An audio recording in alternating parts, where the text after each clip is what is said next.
Hi, welcome back to the channel. What I'm going to do today, I'm working on the Interceptor. Slowly getting through the jobs I need to do. What I've got to do today, I'm going to give it an oil change. It's got 5,500 kilometres on the clock now. I assumed it would have had its oil change, but I've got no idea. Bike come from Italy, I've got no service history with it, so we're just going to change it anyway. Right, just go through what tools we need. Drain catch tray or can, whatever you want to use. Socket with a 13mm socket on it, ratchet. This is a tool I use for undoing the filter, but this filter I've already tried is that tight. I've had to use a big pair of grips, and you wouldn't believe the struggle I've had to get it to move, but I'll finish taking it off with this. New oil filter. I had a big delivery of filters, some from Germany, some from India. So that's my oil filter. This is the oil I'm using on this. It's Bel-Ray. It's 1550 synthetic. Same specs as Castrol and all the other top grades. Bel-Ray is a very good oil.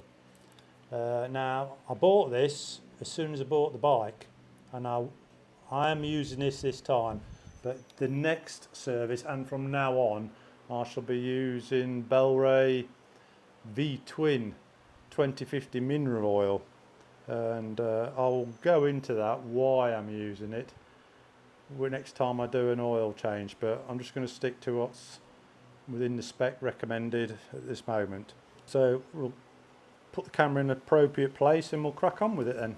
I have run the bike, I've left it running for 5-6 minutes just to heat up.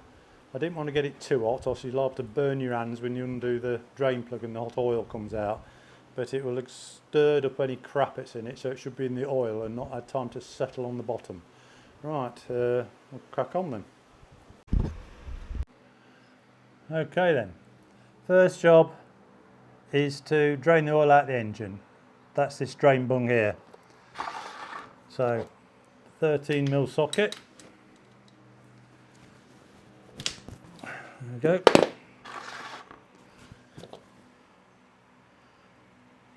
Undo the bung. Now there should be a copper washer behind this, so make sure you don't drop it into the oil pan as it comes out. There we go.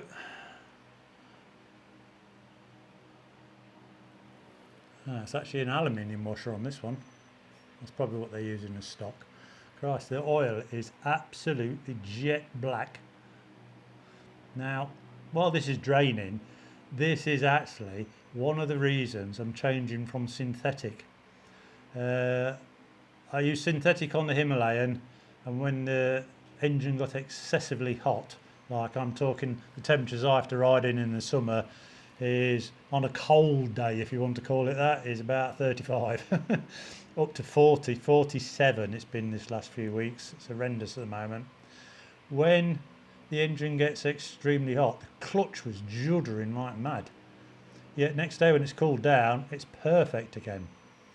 And also when I put new oil in, clean, it was coming out black like this. Well, actual fact, you look in the sight glass, after about a fortnight, very few kilometres, the oil had turned black. And what I thought was happening was, oh, it's cleaning the engine out because I'm using synthetic.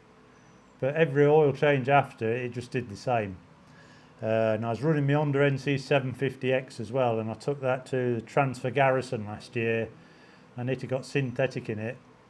And before I went, when the engine got hot, the clutch was juddering, and I mean hot, in 40 degrees temperatures, and the oil always used to come out black on that.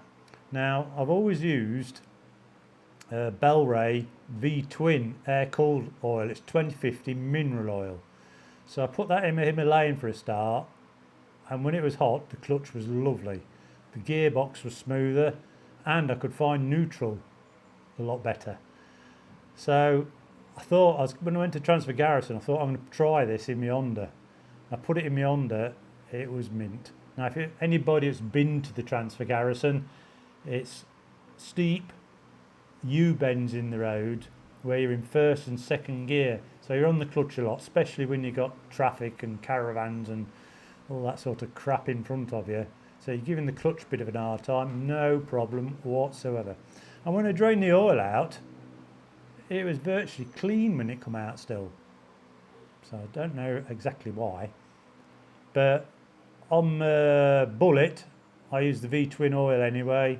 Perfect, lovely gearbox, engine runs nice. And when you look through the sight glass, it still looks cleanish, even when it's due to be changed again. Now, like I said, that I've always used V-twin oil because I've always had that sort of bike, Buells, Harleys for years and years. 1340 Evos, never had no trouble with them. Done unbelievable mileage with them. I'm going to use the synthetic in this time because I'd already bought it. But next time, this will also be going on the Bellray V-twin oil. It's for air-cooled engines and it's a 2050 mineral oil. Now, I always change my oil and filter, no matter what bike it is, at 5,000 miles. I think the actual service times on these is 6, but I've always done 5. I always stick to it, so that is what I'm going to do. I'm not saying to you, do the same as me. I'm just telling you what I do. And I seem to have a lot less problems with using the V-twin air-cooled oil. And it's virtually half the price as well. Just a little tip, but say the synthetic is going in at this time. So I'm just looking at the magnet on here. There's no lumps in it. There's some crap in the bottom though. Crikey there was. Alright, let's get a bit of rag. Okay, here's a little tip what I do. I know it's got a magnetic plug on it. This retractable magnet, I stick that in here. Give it a good poke about. Now, say this is only done 5,500 kilometres, so I'm not expecting anything. I'd be disappointed if I do. But if there's any lumps of metal in there, this magnet will pick it up. And as you can see, it is spotless. Yeah, perfect. So that means there's no metal, as I can find, in the bottom of there, which is good news. Right, while that's still draining off, we'll release the filter. Now, like I say, this usually undoes most filters because there only should be a bit more than hand tight. But if you don't oil the O-ring when you put it on, I think this is the case. A, people over tighten them, and B, if there's no oil on it, it's dry and it nearly glues itself to the engine. Oh, I cracked this off, but it's still tight. It's ridiculous, this is. There we go.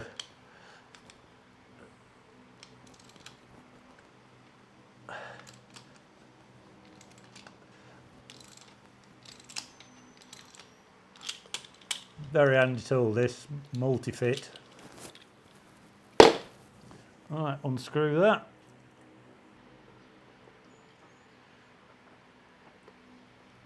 Right. Now, spin-off filters like this have been about for years and years and years. Now, I used to like the old paper filters because when you took the paper filter out, you could flip through the paper like on the Bullet. You could see if there's anything in the paper. But just how things go. Nothing wrong with these. But you're not half expecting it to be full of metal nowadays, are you? Well, hopefully not. Right, we'll just let that drain off then. Right. Bit of oil on your finger. And oil the edge of the seal like that. Bit on the threads won't hurt. Let's give this a wipe round, make sure there's no bits or anything on it. Stop the seal from sealing.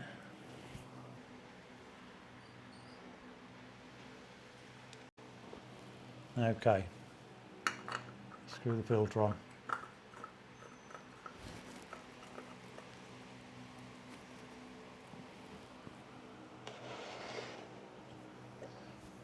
Same on here. Get that to white round.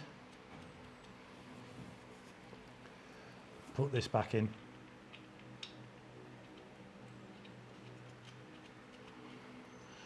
It's nice when you're, I've got an idea, this might actually be its first oil filter change, I don't know. Should have had one at about 300 mile, but I just don't know. Trouble when you don't know no history of the bike you bought, isn't it? Now, there will be a torque wrench setting for this, but on oil bungs, I do them. That's it, that's just tight enough.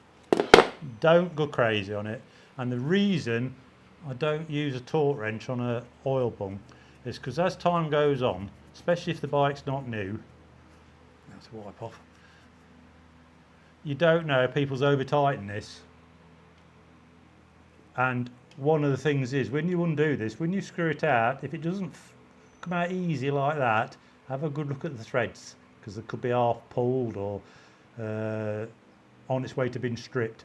So this is why I don't use a torque wrench, because if the threads are half damaged or getting a bit ropey, you put the torque wrench and to click it up to the correct torque, you could strip it. And then not so bad on this, because this has got an oil pan on it which you could unbolt and take out and get it helicoiled, or replace the pan if you had to, but you could helicoil it if it's done properly. But some engines you can't. If it's one like the Bullet where the casings are split this way, it's an engine stripped down. So just use your common sense. It's a drain bung. You know, you're not tightening a wheel nut up. Right, let's move that out of the way now. This wants to be hand tight.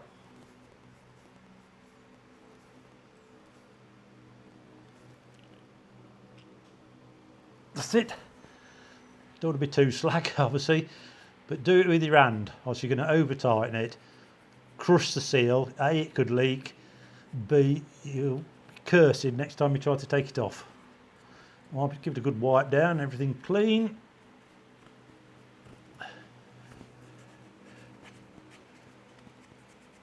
There we go. Right, let's get to the oil. Okay, I'm going to do the oil now. I can get the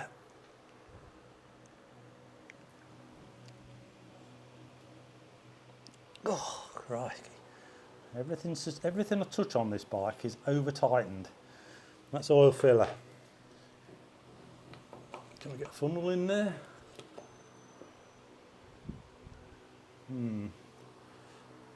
Might need an adapter on it. Right, about ready to put the oil in. Got a small funnel that fits in there. Now I said I was going to use the synthetic oil, but I've changed my mind. Man's prerogative, eh? I told I was going to use the next oil change, the V-Twin 2050 mineral oil, which is this.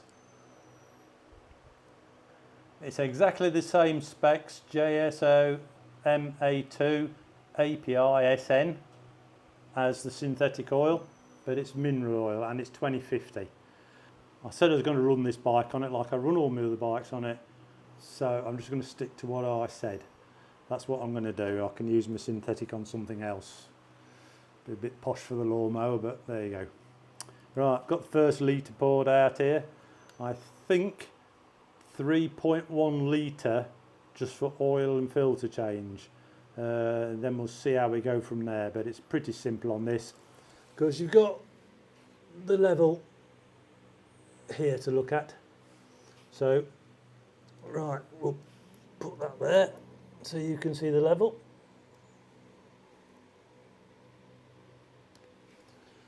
And I'll pour the oil in. Well, that's the first litre. Let's finish up to the next litre. Right, I'll turn the camera off till I got it, the 3.1 litres turned in, and then we'll turn it back on again. Right, I actually put 3.3 litres in this, and it's brought it just above the full mark. but I've got to run it up now. It's got to fill the filter, so we should drop down to the full. So we'll just fire her up and let's see what she sounds like.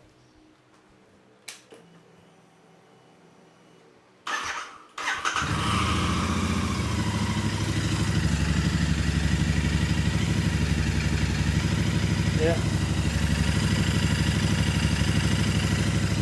oil light out straight away. Just check if you got any leaks off your filter. No leak off the drain bung. So just leave it running for a minute, turn it off, then we'll check the level again.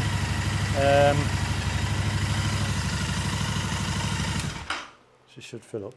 Now, like I say, what I put in it is my V twin engine oil here, 2050, exactly the same JASO MA2 AMP SN. It's the same spec as the semi-synthetic and synthetic oils. Also, it's okay for wet clutches.